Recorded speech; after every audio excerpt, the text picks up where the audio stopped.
So let's talk about AI and talk about ChatGPT. I was running the numbers with Grok on the adoption curve for ChatGPT.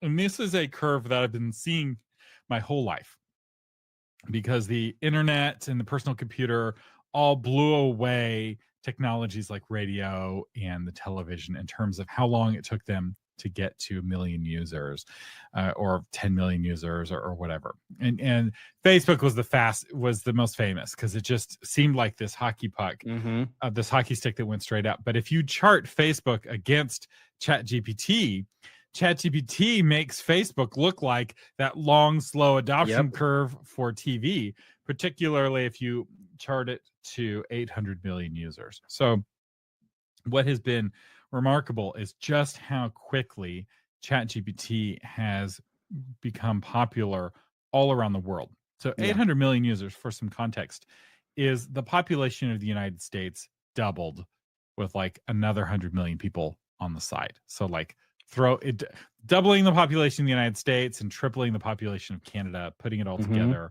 that maybe gets you. I try not to do math live on the air, and we're dealing with some really big numbers, but 800 million users is a lot of users, particularly when you're talking about internet users, because not all humans on the planet have access to the internet. And the average session length on OpenAI is now 25 minutes long. So when somebody's interacting with ChatGPT, they're interacting with it on average for 25 minutes, which means... Actually, I do want to see a little bit more granulation on that statistic, though. Is that actually typing to ChatGPT for 25 minutes or getting your answer, leaving the tab open, going in and performing the task, and then coming back and interacting with it again? I guess I'd want to see more. Yeah, this is what's really interesting about ChatGPT is that there's the way that professionals use it, like you and I, where we come in, we get an answer, we do some research, and we leave, and we're using it as an aid for our work. And so we'll pop in for 2 or 3 minutes here and there. But there's another way that people are using it where it's their friend. It's replacing their social network time. So rather than interacting with a bunch of humans who aren't really interacting with them, and they're interacting with Facebook's AI that gives them the simulacrum of friendship, they're now getting OpenAI to give them the simulacrum of friendship. So it's not that different. They were already primed for interacting with an AI because these social networks are mostly video content made by strangers, right? You're not actually interacting with friends like you used to back in the glory days when I was on Facebook and it was only for college students. But here's what's interesting. So OpenAI screamed to get to 800 million, but now growth seems to be plateauing. And I have said this before, and I love trolling Jonathan with it. I really think that ChatGPT is going to become the AOL of AI. So everybody used AOL as their first way to get on the internet, right? And let us know in the chat if your first time on the internet was through AOL. I had some internet. If you needed a CD to get onto the internet, or floppy disk. I remember my first AOL floppy disk to get online on my Windows 3.1 computer.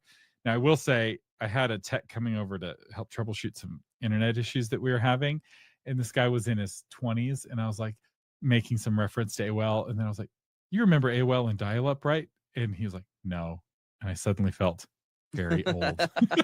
So some people are like, no, my first time was on Netscape, and I'm like, oh, I'm feeling very old. And I remember making a case to somebody about how superior AOL was than regular internet because of all of the bonus features and special AOL user only content they had, and the chat rooms and AOL Instant Messenger.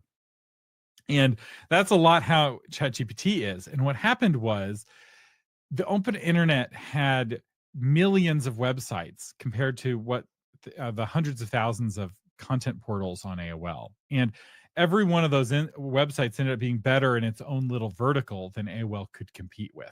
And they also ended up being cheaper, and AOL just was unable to compete. And they still exist. Some people still use them for email, but they're a shadow of what they once were. And they were trying to be everything for everyone. And by doing that, they were nothing for anyone. And the big breakthrough moment has happened in the last week where ChatGPT is now no longer the best AI at anything. Every single thing that ChatGPT can do, some other AI does better. Now, it's not the same AI, but the thing they used to be the best at was images. But now Gemini 3 Pro with Nano Banana is just better in every way. We used it for our thumbnails for this video, and it was able to generate 19 by or 16 by 9 images with a one shot, and the quality was better. I was able to interact with the images better. And so I wonder if ChatGPT is going to hit 1 billion users. They probably still will, just because their growth is slowing doesn't mean it's going to completely taper off, but they may not. Gemini and Grok and Claude may actually keep ChatGPT from hitting 1 billion users because these other tools are better. I feel like the pivot is really easy for ChatGPT here because they may not be the best at any one thing, but they're the best at all of them together. They're the second best at almost everything, and a lot of things are third best. And there's a convenience thing here. So we're talking growth plateauing, right? And growth is just numbers pushing up. But when you look at the user behavior for why people are choosing ChatGPT over other things, ChatGPT was first in a lot of these things. And so they grabbed a lot of the market, and the market hates change. Once I go to my Target down the street, or once I go to my grocery store, that's the grocery store I go to. You know, down the street, I've got Walmart Neighborhood Market. I've got Fry's, Safeway, and Aldi's, okay? And I go to Fry's. That's just the one I go to. I know other places have other things and do different things. I go to Fry's because that's the one I go to. I don't even have a reason. It's just the one I go to. I think people have reached that with their AIs now. The gold rush is over. And I think now there's going to be kind of a feature war where ChatGPT is working on retention and trying to keep as many people coming to them. There's going to have to be some kind of title shift to get me to move away from ChatGPT. It still does what I want it to do most of the time reasonably well.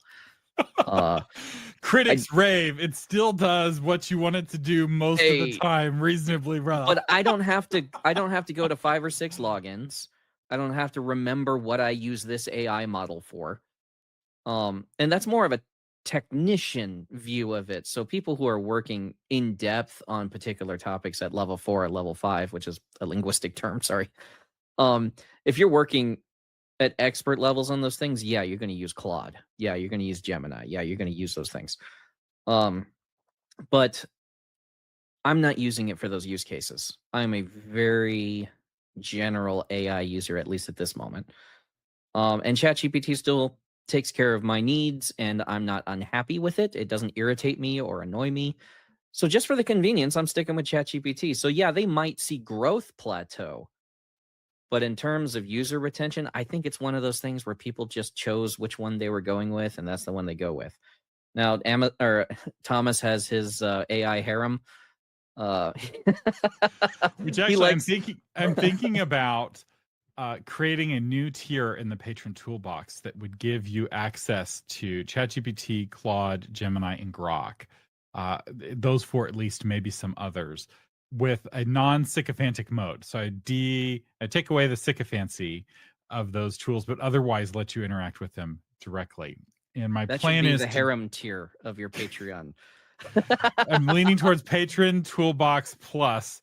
And what I'm not sure if I can do this profitably, because every time you chat back and forth, it costs me a little bit of money. So what I'm going to do is I'll have it very limited initially. So if you want to get this new tier, make sure that you're a patron already, because when I first announce it, I'm only going to announce it to existing patrons and give them a chance to upgrade. Right. And then I will slowly roll this out over time if I can do it without losing money, because that is key.